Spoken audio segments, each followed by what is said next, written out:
Wuhan dan kebohongan Cina. RRC tak bisa dipercaya. Maklum negara komunis menghalalkan segala cara, khususnya berbohong.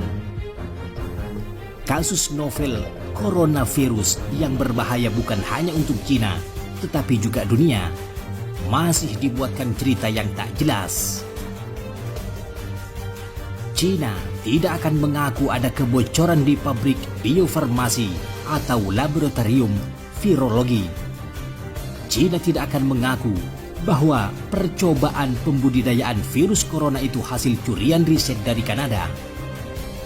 Cina pun tidak akan mengakui bahwa jumlah korban 100 kali lipat dari yang diumumkan secara resmi. Dan sudah pasti, Cina tak membuka informasi bahwa jumlah Muslim di Wuhan cukup besar. Cina akan mengarang cerita logis tentang sebab virus corona adalah pasar ikan. Pasar yang nyatanya bukan hanya menjual ikan, tetapi katak, tikus, ular, buaya dan kelelawar. Makanan ekstrim yang dimakan oleh orang-orang radikal. Karantina adalah upaya kemestian. Akan tetapi, warga Cina sudah menyebar kemana-mana. Temuan virus made in China ini sudah lebih dari di 12 negara. Jonathan Reed, periset Inggris menduga dalam waktu dekat korban akan semakin signifikan. 10.000 meninggal dan 250.000 terjangkit. Jikapun ia penyebabnya adalah hewan ekstrim di atas, maka bisa dipahami kewajarannya dari sisi mengkonsumsi makanan yang tak wajar. Menurut agama, tidak halalan thayyibah. Bukan saja soal menyembelih tanpa bismillah atau tegas keharamannya, akan tetapi memang berlebihan. Tidak normal, bersensasi makan katak, ular, kalajengking, tikus ataupun kelelawar, mengada-ada dan tentu mengandung penyakit.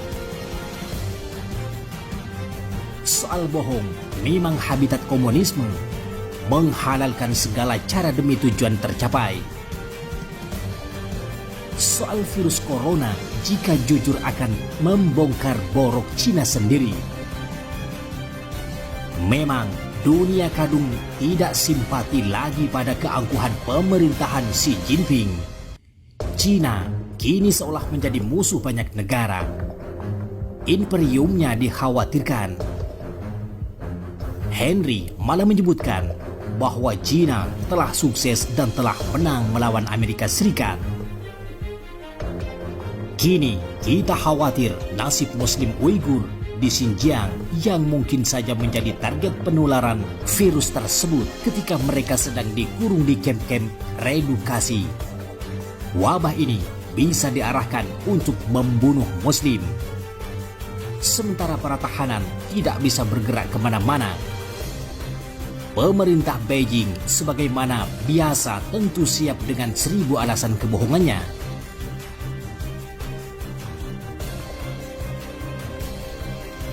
Pemerintah Indonesia kurang aktif melindungi warga negara di tengah maraknya virus corona. Ada 90-an mahasiswa Aceh berada di Wuhan, perlu pemantauan dan penanganan. Lalu ada ratusan turis Cina masuk ke Sumbar dan Batam. Rasanya didiamkan saja, bahkan di Sumbar disambut hangat oleh gubernur segala. Mereka menjadi potensi dan bahaya penyebaran. Presiden Jokowi harus mengambil kebijakan tegas memulangkan turis demi keamanan negeri.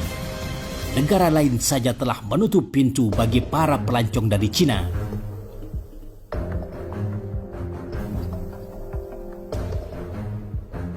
Menyikapi virus corona, Wakil Ketua MPR Hidayat Nur Wahid meminta pemerintah bertanggung jawab penuh melindungi warga negara Indonesia dari ancaman virus corona. Virus yang telah menewaskan banyak orang itu disinyalir telah menyebar ke beberapa negara, termasuk negara ASEAN. Atas dasar itu, ia meminta pemerintah Republik Indonesia mendukung permintaan Ombudsman melarang warga Cina masuk Indonesia untuk sementara waktu. Apalagi sampai saat ini belum tersedia vaksin untuk jenis virus tersebut. Pemerintah Republik Indonesia penting segera melaksanakan keputusan Ombudsman Republik Indonesia melarang pekerja asal Cina dan wisatawan dari Cina masuk ke Indonesia, ujar dia Senin 27 Januari. Sebelumnya, Ombudsman Republik Indonesia meminta pemerintah Indonesia mengeluarkan larangan sementara bagi pekerja dan wisatawan Cina masuk ke wilayah Republik Indonesia. Permintaan tersebut menyusul virus corona yang tengah menyebar di negeri tirai bambu itu.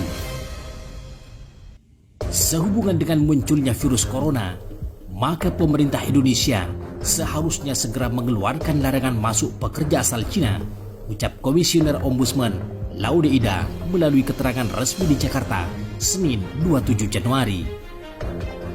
Ombudsman juga meminta pemerintah melakukan pendataan ulang serta pemeriksaan kepada pekerja Cina yang sudah terlanjur ada di Indonesia. Pendataan itu penting untuk mencegah penularan virus corona ke tanah air. Dalam pandangan Laude, perlindungan terhadap nyawa warga negara Indonesia jauh lebih utama daripada membiarkan pekerja Cina dan turis Cina masuk ke Indonesia, meskipun atas nama investasi. Sebab virus mematikan itu sudah terbukti bersumber dari Cina. Pemerintah Indonesia memiliki kewajiban asasi untuk melindungi warganya dari bahaya kontaminasi dari virus yang kemungkinan dibawa oleh para pekerja atau para wisatawan Cina, tutur Laude. Para pekerja asal Cina, kata dia, hampir setiap hari masuk ke Indonesia, terkhusus ke Sulawesi Tenggara dan Sulawesi Tengah.